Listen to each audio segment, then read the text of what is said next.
Quand on regarde le printemps érable, on a tendance à voir, d'abord et avant tout, les grandes manifestations de 200 000 personnes qui ont eu lieu à répétition, les premières dans l'histoire du Québec. Et ça semble très spontané. Et il y a une tendance récente à croire que les mouvements sociaux sont des mouvements spontanés. Par contre, notre mouvement a été justifié par 2 ans d'organisation. Dès l'annonce de la haute prescolarisation en 2010, dans le budget de mars 2010 du gouvernement libéral de l'époque, nous avons monté de toutes pièces une campagne d'escalade des moyens de pression. On a commencé avec des moyens de pression très modestes. Des pétitions, des petites actions, des occupations, des manifestations qui regroupaient alors quelques centaines de personnes, quelques milliers de personnes, qui n'étaient certainement pas quotidiennes ou hebdomadaires. Mais de plus en plus, les gens se sont impliqués dans ce mouvement. De plus en plus, ils ont commencé à participer à leur assemblée générale. Chaque association étudiante a son assemblée générale et c'est l'organe de décision qui prime sur tout le reste. L'assemblée générale dicte à l'association étudiante ce qu'elle doit faire. Tous les mandats pris en assemblée générale doivent être respectés par la structure de l'association étudiante elle-même, qui n'a pas de leadership, qui a un exécutif mais qui n'a pas de président, et dont l'exécutif en fait est élu pour exécuter les mandats de l'assemblée générale. Et bien sûr, le membership de l'association étudiante qui doit également respecter les mandats pris dans l'assemblée générale. Et ces assemblées générales-là ont lieu régulièrement, sur une base régulière. Quand il n'y a pas de grève, peut-être sur une base mensuelle, mais quand il y a une grève, pendant la grève générale, ça arrivait 2 ou 3 fois par semaine, avec un congrès national par semaine. Et ces associations étudiantes-là sont organisées sur des bases facultaires, des bases départementales, des bases collégiales, les cégeps, qui sont une structure peut-être inédite du Québec. Donc on a des associations étudiantes dans ces cégeps-là, ainsi que dans les universités au niveau départemental, au niveau facultaire. Parce que ces structures-là sont plus près des étudiants et étudiantes eux-mêmes et elles-mêmes, n'est-ce pas? On ne peut pas vraiment organiser des assemblées générales qui peuvent se targuer d'être représentatives dans une association de campus qui représente 35 000 étudiants, c'est impossible. En plus, ça nous permet d'organiser sur des bases un petit peu plus affinitaires que dans un campus. Évidemment, des départements, des facultés de gestion ne sont pas des facultés très politiques, très à gauche. Et nous, à la classe, nous sommes une fédération d'associations étudiantes de gauche. Nous ne cherchons pas à représenter tout le monde, nous cherchons à représenter les étudiants et étudiantes qui, en assemblée générale, prennent des mandats de gauche qui reflètent nos positions fondatrices, donc, pour une éducation gratuite, libre de l'influence du marché, contre la globalisation, des mandats féministes fondateurs. Tous ces mandats-là, évidemment, sont d'une importance capitale pour créer un pôle combatif et militant au sein du mouvement étudiant québécois, ce pôle qui a mené à la grève générale illimitée de 2012. À ce point-ci, nous avons pu justifier que nous avions eu recours à tous les moyens de pression que nous aurions pu avoir recours, sauf la grève générale illimitée. Ce qui légitime donc le recours à ce moyen de pression ultime, qui est notre moyen de pression ultime que nous avons utilisé historiquement après 9 grèves générales illimitées au Québec. Grèves générales illimitées qui d'ailleurs ont garanti l'accessibilité à l'éducation et une certaine démocratie à l'intérieur même de notre système scolaire, un système donc plus accessible, plus humaniste que les systèmes très nord-américains du reste du Canada. C'est grâce à notre lutte continuelle que nous avons réussi à conserver ces acquis. Le 22 mars, nous étions 300 000 en grève, des mandats de grève pris dans les assemblées générales démocratiques et réalisés par le moyen de lignes de piquetage fermes chaque matin devant les campus les campus des universités et des collèges en grève. Le 22 mars, donc 300 000 étudiants et étudiantes en grève et une manifestation de 200 000 personnes à Montréal, la plus grande manifestation de l'histoire du Québec, qui n'a pas été suffisante pour faire plier le gouvernement, ou pour même ouvrir une table de négociation, qui a créé une sorte de radicalisation. Les étudiants et étudiantes, voyant le gouvernement si peu enclin à ne serait-ce que reculer un tout petit peu sur la haute préscolarisation, réalisent que peut-être que la haute préscolarisation est plus qu'une simple hausse, mais bien le signe annonciateur d'un grand projet de réforme pour l'université, de l'arrimer au marché. Radicalisation donc idéologique qui a des effets immédiats, pratiques, et une escalade des moyens de pression à l'intérieur même de la Grèce. Donc on assiste à 2 semaines d'action directe constante. Les gens organisent un peu leur horaire autour de ces actions directes-là. Le matin, à 7 h du matin, ils se lèvent et ils bloquent accès à l'édifice de la Banque nationale à Montréal. À 9 h du matin, ils vont à une autre action directe. À midi, une autre action directe. À 4 h, à 5-6 h, ils vont souper. Et ensuite, ils vont à une manifestation de nuit. Tout ça est réprimé, évidemment, de façon constante par une police de plus en plus agressive, qui utilise des moyens de répression de plus en plus dangereux. Donc on parle non seulement de gaz lacrymogènes, mais aussi de baies de plastique, baies de caoutchouc, lancées au moyen de fusils, quoi. Évidemment des matraques, la rythmique avec le bouclier, les charges policières. Il y a eu 3000 arrestations pendant la grève. La grande majorité de ces arrestations, c'était sur des bases de violation de lois du Code de la route, essentiellement. Des articles du Code de la route qui sont utilisés pour réprimer politiquement les manifestations. Les policiers, en fait, ils nous arrêtaient, puis là, ils nous laissaient poireauter pendant 3-4 heures, pendant qu'ils regardaient leur livre et cherchaient l'article qui nous pénalisait le plus. Je me rappelle, j'étais peut-être sur un pont, à un moment donné. Enfin, c'est ce qu'on m'accuse de l'être, mais bref, en dehors de ça, les gens qui avaient été arrêtés à ce moment-là ont dû pas arrêter pendant plusieurs heures. Ils font le plus possible, en fait, pour nous faire attendre et pour nous coller des accusations absolument ridicules. Mais ça, évidemment, c'est pour les gens qui ont été chanceux, pour les gens qui ont été arrêtés pour des violations du code civil ou du code de la route. Il y a des gens qui ont été moins chanceux. Il y a eu plusieurs accusations complètement bidons, des accusations criminelles, comme le fameux ayant participé à une manifestation illégale. Ça, c'est criminel. C'est utilisé constamment. Il y a des gens qui ont été accusés d'avoir lancé des fumigènes dans le métro, notamment, c'est l'un des épisodes les plus réprimés de la grève, et ces gens-là font face à des accusations d'avoir incité à la peur du terrorisme. C'est quand même rigolo. Inciter à la peur du terrorisme, c'est pas avoir commis un acte terroriste, c'est avoir créé le sentiment chez les gens qu'ils étaient victimes d'un acte terroriste. Et ça, cette personne a vraiment vu les fumigènes de toute façon. C'est simplement le métro qui avait été fermé pendant 2 heures. Et ce sont des plaintes qui sont passées de 50 pieds. Il y a eu beaucoup d'étudiants étudiantes qui ont décidé, voyant qu'ils ne pouvaient pas réintégrer leur cours, d'obtenir des injonctions contre les lignes de piquetage. En fait, c'est arrivé comme une avalanche. Après 2 mois de grève à peu près, la première injonction a été refusée par le juge. Et après, les pouvoirs politiques ont décidé que peut-être qu'il valait la peine de tout regrouper sous un juge. Ce serait plus expéditif. Et ce juge-là, en fait, a accepté toutes les injonctions, sans distinction. Une trentaine au minimum. Et souvent, plusieurs dizaines d'étudiants, plusieurs centaines d'étudiants et d'étudiantes signaient l'injonction. Tu contribues $50 et puis voilà, on te fait une injonction. Mais ce qui est arrivé, c'est que les gens étaient tellement convaincus de la légitimité des décisions qui avaient été prises dans l'Assemblée générale qu'ils ont tenu des lignes de piquetage encore plus fortes pour contrer ces injonctions-là. Malgré la répression, malgré les amendes de $50 000, c'était passible. Et c'est vraiment la volonté collective qui a réussi à défier ces injonctions-là et finalement à les rendre complètement inexplicables. Aucune de ces personnes-là n'ont eu des cours. Aucune de ces personnes n'ont réussi à franchir les lignes de piquetage, sauf dans quelques rares cas, et à ce moment-là, c'était les profs qui leur donnaient des cours bidons. L'une des premières injonctions était à l'Université Laval, un étudiant d'anthropologie, il a eu accès à son cours, et tous les profs du département d'anthropologie ont décidé de lui donner une leçon de civilité, de civisme. Les injonctions ont été transformées en scène de guerre. Les policiers rentraient dans les lignes de piquetage.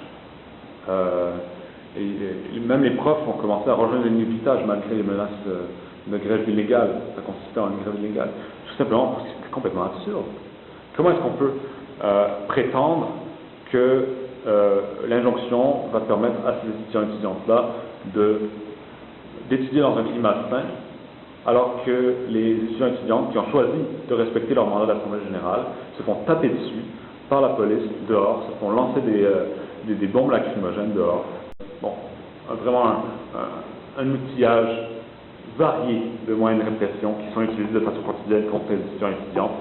Et deux épisodes particuliers, le plan Nord. Premièrement, le plan Nord, c'est le grand projet de notre gouvernement pour exploiter les ressources du nord du Québec et laisser aux compagnies internationales, multinationales, le soin, évidemment, de les exploiter sans redevance. Les Autochtones québécois, donc, ils résistent très courageusement, très loin des caméras, bloquent les autoroutes, etc. Nous, en signe de solidarité et pour contrer évidemment le gouvernement libéral, nous avons perturbé le salon du plan Nord. C'est un grand salon organisé par le gouvernement pour offrir des emplois de mineurs à la population. Très grande répression, et le premier ministre à ce point-là sortira une citation qui restera dans l'histoire, sûrement comme l'une des citations les plus arrogantes. Il dit Alors, à ceux qui frappaient à notre porte ce matin, on pourra leur offrir un emploi dans le Nord autant que possible. Alors qu'il y a des émeutes à l'extérieur, c'est un ton qui est très caractéristique. Et à Victoriaville, quelques semaines plus tard, en fait, les libéraux organisent un congrès à Montréal, ils décident de le déplacer vers Victoriaville, qui est à 2 heures de Montréal, pour éviter que les manifestations le suivent. Et les manifestations le suivent. C'est un des épisodes les pires, vraiment. Les manifestants qui avancent vers l'hôtel où se tient le congrès et la police déploie vraiment tout. Je pense 80 bombes lacrymogènes. Et dans les gaz lacrymogènes, ils décident de tirer à coups de balles de plastique, ce qui fait perdre la vision à un camarade, d'ailleurs, Maxence, l'œil droit, dont le nerf optique est sectionné, carrément. Plusieurs personnes passent entre la vie et la mort cette soirée-là. Évidemment, la police n'utilise pas de violence, ils utilisent de la force mesurée et ils font des interventions. C'est nous qui sommes violents. D'ailleurs, nous sommes exclus d'une table de négociation dans ces eaux-là parce que nous n'avons pas condamné la violence. Violence que nous finirons par condamner à demi-mot, la violence délibérée contre les individus, sauf en cas de légitime défense, pour être réintégrés à la table de négociation. Ce faisant, évidemment, on ne dénonce strictement rien. En plus, on réaffirme notre défense de la désobéissance civile. Mais étant donné notre position stratégique, on est quand même réintégré à une table de négociation qui ne donnera jamais rien. Et finalement, on en arrive, la grève est continuellement renouvelée par un bassin de 170 000 associations collégiales et universitaires, à ce point-ci, qui sont radicalisées, qui ne veulent pas se faire avoir par des offres bidons du gouvernement, comme d'étaler la hausse de 5 à 7 ans. Et on en arrive à la loi 78.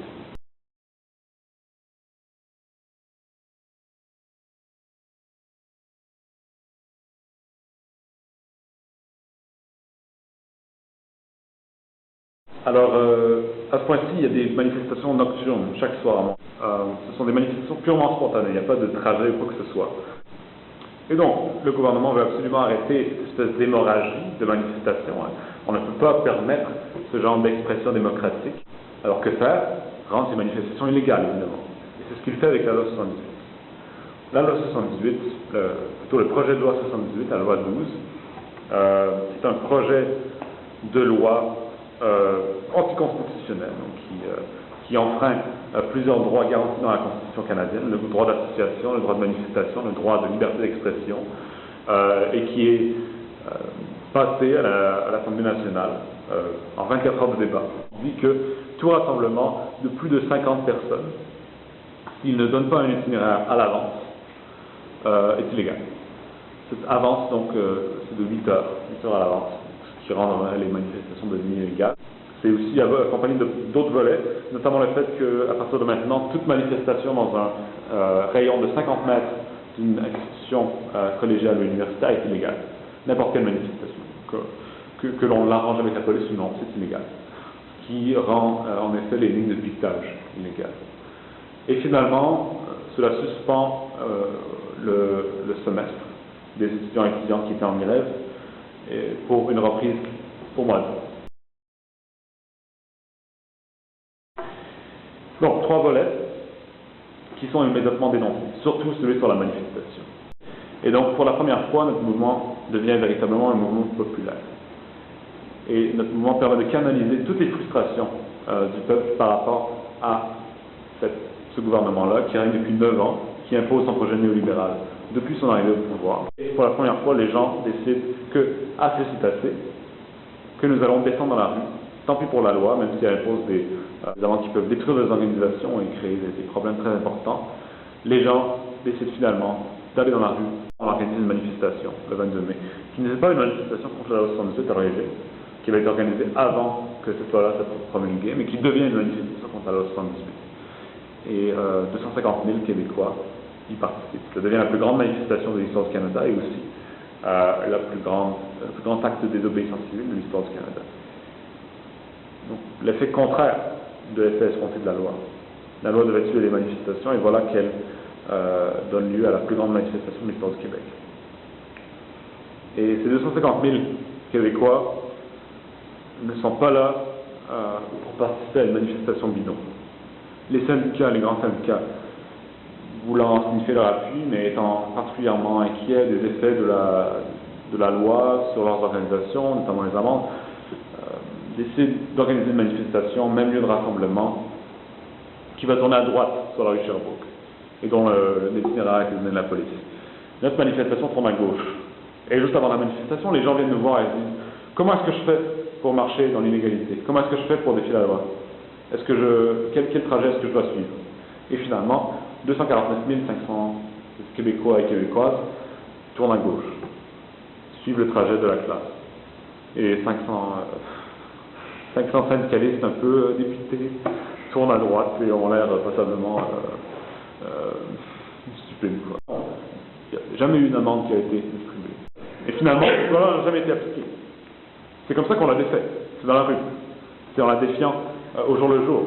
Parce qu'après le 22 mai, on assiste à une espèce d'explosion de colère populaire. Et c'est vraiment tout le monde, la classe moyenne, la classe populaire, des gens plus vieux, des étudiants, des étudiantes, des enfants, tout ce monde-là se retrouve dans la rue à frapper sur des casseroles ensemble. D'ailleurs, ce mouvement-là a donné lieu à des structures permanentes, des assemblées de quartier, dans différents quartiers de Montréal et du Québec en général, qui se réunissent encore.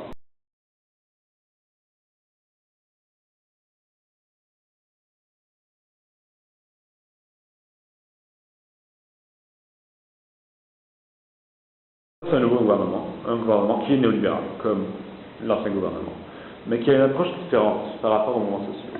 Les plus grands gains du mouvement étudiant sont certainement faits face à un gouvernement péquiste, ce qui crée donc un contexte un peu plus favorable.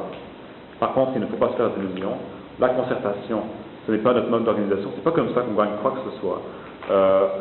Et d'ailleurs, les fédérations étudiantes le montrent constamment quand ils ne peuvent se targuer que d'avoir gagné sur quelques petits points, hormis les victoires des grèves étudiantes auxquelles ils ont été forcés de participer. Donc nous ne devons pas modifier notre relation avec le gouvernement. Notre relation doit être une relation de confrontation. Notre grève qui a montré qu'un syndicalisme militant peut encore fonctionner et donne même plus de résultats que le nouveau syndicalisme de lobbyisme, de concertation. Il y a beaucoup de débats à l'intérieur des structures syndicales, une radicalisation du membership croissante. Et donc, les syndicats nous ont beaucoup aidés, leurs membres encore plus, et j'ai l'impression qu'on a aussi aidé les syndicats, d'une certaine manière. Et je pense qu'on va réussir à renforcer dans les prochaines années un pôle étudiant et syndical combatif qui permettra de mieux faire face aux attaques néolibérales qui, après tout, n'affectent pas seulement les étudiants. Et c'est ce que nous allons continuer à mettre de l'avant. D'ailleurs, nous entamons une campagne offensive sur la question de la gratuité scolaire, qui avait été un peu occultée par la grève, prend beaucoup racine dans les différents campus. On peut aller plus loin. On ne nous a pas demandé le statu quo constamment. C'est le talon d'Achille des mouvements sociaux. Ces jours-ci, c'est qu'ils sont toujours en mode réaction et qu'ils essaient de préserver des acquis alors qu'ils pourraient aller encore plus loin.